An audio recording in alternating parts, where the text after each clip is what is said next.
Dar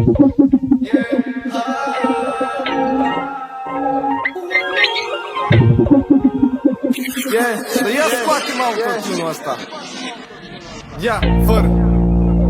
Hai să-i dăm fără autotune.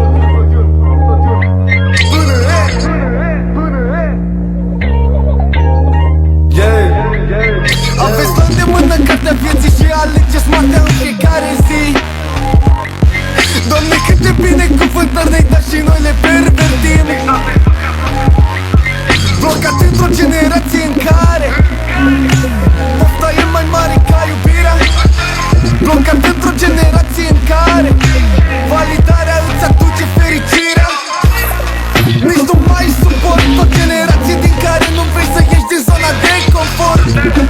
Nici nu mai suport, nu există noroc. Drag noroc, nu mai fi nerod. Copii de 13 ani și-au făcut idol slujitor de diavol. Nu vor să înțeleagă, totul e cam nasol. Vrei să ne hrănim pe noi, dar nu putem să hrănim sufletul din noi.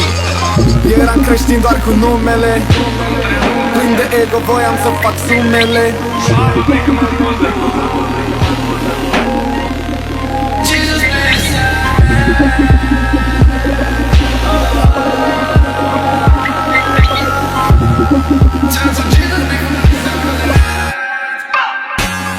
Cum să trăiești viața pentru bani e cel mai ieftin lucru. Cum să trăiești viața pentru bani e cel mai ieftin lucru. Cum să trăiești viața pentru bani e cel mai ieftin lucru.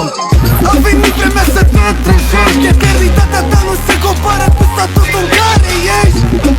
După moarte sufletul nu va sta bogățiile pe care le păsești. Trezește-te, caută-L pe Dumnezeu ca să afli cine ești.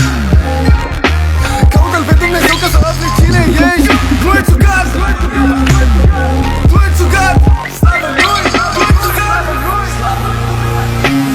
Lumea chiar poartă două fețe make-up. Cum am zis, pretinde frește, chiar dacă nu o să spese. O repet din nou mai lesne ca să intre în cap. Ora se vinează cu cap, cum ar zice Andu.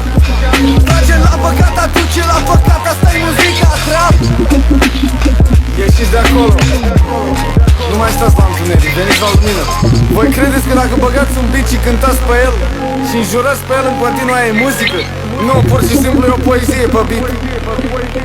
Căutați-L pe Dumnezeu și lăsați muzica aia. Faceți muzică pentru gloria Lui, ceva pozitiv, aia e muzică. God bless you all.